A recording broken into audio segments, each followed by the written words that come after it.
voici au Salon des véhicules de loisirs qui se tient jusqu'au dimanche 15 octobre au Parc des Expositions de Paris-Nord-Villepinte. Ici, c'est le royaume des camping-cars, les grands, les petits, il y en a des centaines. Et il y a bien sûr, évidemment, les vannes qui sont très à la mode. En fait, rien n'a changé par rapport à l'an dernier, où nous faisions ici même le même constat. Les vannes sont très à la mode et les ventes, par exemple, ont plus que doublé dans l'espace de 5 ans. Nous sommes ici dans un de ces modèles, donc avec la cuisine, le toit relevable, les banquettes qui se transforment en lit, bref, un véritable petit camping-car facile à vivre. Mais celui-ci est d'un genre un peu particulier, il faut sortir pour le découvrir.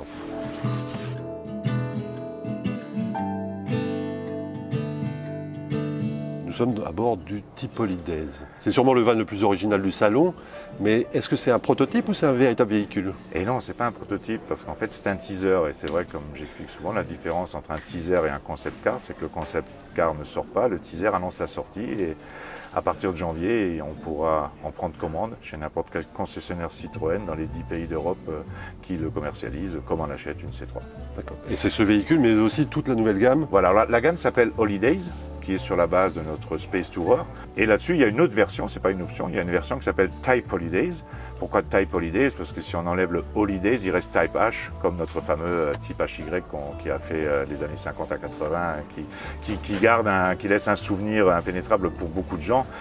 Et les clients nous demandaient, mais pourquoi je ne peux pas acheter comme chez toutes les autres marques, mon van équipé chez mon concessionnaire Citroën? Et cette idée a germé et puis il y a 18 mois, voilà, ça s'est décidé et on a décidé de commercialiser notre propre gamme de vannes qui s'appelle donc Holidays, le Space Tourer classique, habillé, et la version Type Holidays qui donne cet habillage néo-rétro, quoi, hein. Parce que la particularité de ce produit, c'est que c'est un véhicule au quotidien. Ça devient le véhicule de la famille. Et comment ça se passe pour la carrosserie? Le Space Tourer est déshabillé ou c'est collé ou c'est comment ça se passe? C'est collé. C'est la fibre de verre qui est collée. Il y a tout un pack qui est collé dessus. Et pour l'occasion, le Space Tourer ici retrouve les motorisations diesel. Absolument. Et donc les motorisations, c'est... La motorisation, c'est le 2 litres Blue HDI avec la D-Blue, donc le moteur qui a fait ses preuves sur 3008 et d'autres véhicules. Donc en 140 chevaux pour la version boîte méca 6 et en 180 chevaux pour la version boîte auto 8.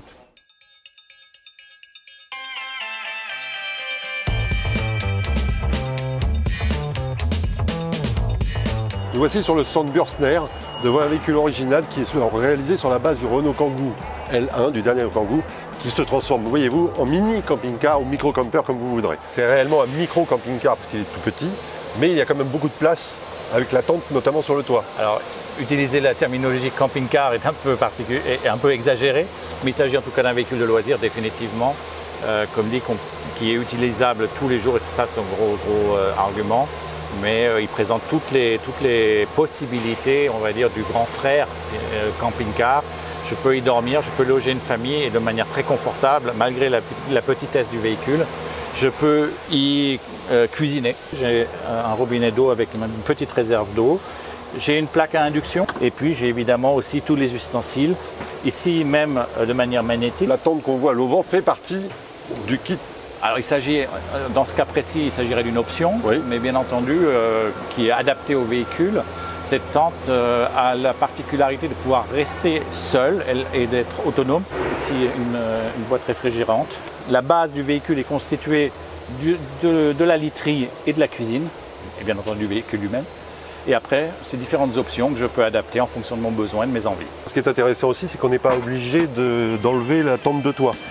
Parfaitement. Voilà.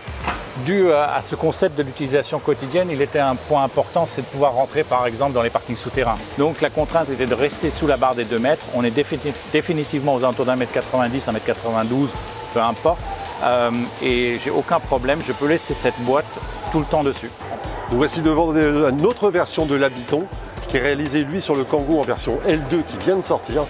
Et donc avec la particularité d'avoir un toit relevable. En dehors d'être plus long, le véhicule a cette fois-ci non pas une tente gonflable, mais un toit relevable. Ici, on est dans un espace commun, c'est-à-dire que les personnes dormant dans le toit relevable sont dans le même espace que les personnes dormant dans le véhicule. Ça veut dire que là, les sièges sont pivotants, les deux sièges sont pivotants. Sont pivotants et donc permettent effectivement cette configuration particulière de salon. Le Salon des véhicules de loisirs accueille pour la première fois en France le nouveau Marco Polo, ou plutôt classe V Marco Polo, comme va nous l'expliquer Francis. On l'appelle la classe V Marco Polo pour faire le lien avec la classe V qui est la navette bien connue des navettes de grands hôtels et des autres services de taxi haut de gamme.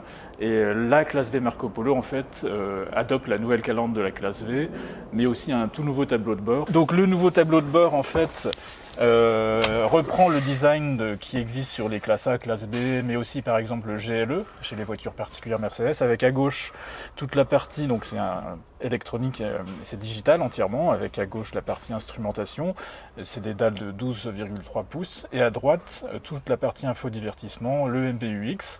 Il existe également sur les versions Marco Polo une application qui s'appelle MBAC. On peut vraiment utiliser en fait toutes les fonctions camping-car avec un smartphone, donc c'est très pratique. Ouais. C'est quand même une grosse évolution en termes de design, surtout au niveau effectivement des doubles écrans digitaux, mais également les navettes, les buses d'aération qui sont d'un design type EVP. Au niveau mécanique, il y aura une reconduction des motorisations qu'on connaît aujourd'hui thermiques. Donc 163 chevaux, 190 chevaux et 239 chevaux. La calandre en fait évolue avec par exemple ces petits diamants. Elle reprend aussi un encadrement chromé qui peut être, si on le souhaite, éclairé par des LED. Alors l'intérieur reprend en fait la configuration qui fonctionne très bien et qui est très appréciée des utilisateurs. On a le couchage qui est pour 2 personnes avec une commande électrique et puis un couchage pour 2 personnes sur la partie supérieure. Voilà, partie frigo, 40 litres et la partie kitchenette avec un réchaud. Donc c'est un 2 feux gaz. Voilà, double feu à gaz, exactement. Petite tablette. Voilà. La possibilité de faire sa toilette.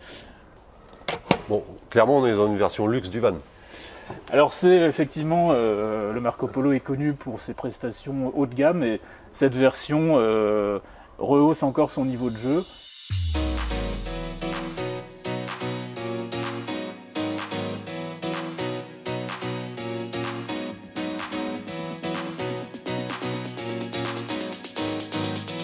Alors maintenant nous sommes chez Cariage avec Loïc qui fabrique des camping-cars assez originaux et un peu personnalisables, voire totalement personnalisables. C'est ça ? C'est ça, exactement. En fait, on a 2 options chez nous. On a soit des modèles de série comme celui-ci qui est à très forte option, c'est-à-dire qu'en fait, celui-là, on voit qu'il a vraiment du caractère. Oui. Il sera unique, mais c'est une base de série et qui est tellement personnalisable qu'on arrive à des modèles uniques jusqu'au moins de détails, de finition, de coloris, etc. Et ils sont numérotés, chacun son petit numéro. Et vous faites aussi des véhicules complètement sur mesure? Ah oui, alors ça c'est le 2e programme de notre entreprise, c'est de faire de la réalisation sur mesure du fourgon. Après on n'a pas tellement de limites, on fait beaucoup de double étage, de car à 2 étages, des semi-remorques, on a aménagé des dameuses aussi.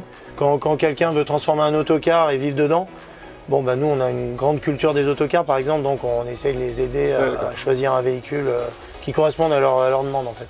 L'idée de ce modèle qui est le Sequoia chez nous, qui est un 4 places avec 2 lits permanents, même si le toit il faut l'ouvrir mais ça reste quand même un lit permanent, et où tout est utilisable facilement en fait. On a une grande cuisine, une grande douche, enfin un espace classique, rien n'est modulable. C'est un véhicule qui se veut facile à vivre et fait pour emmener beaucoup de matériel avec la famille, quoi.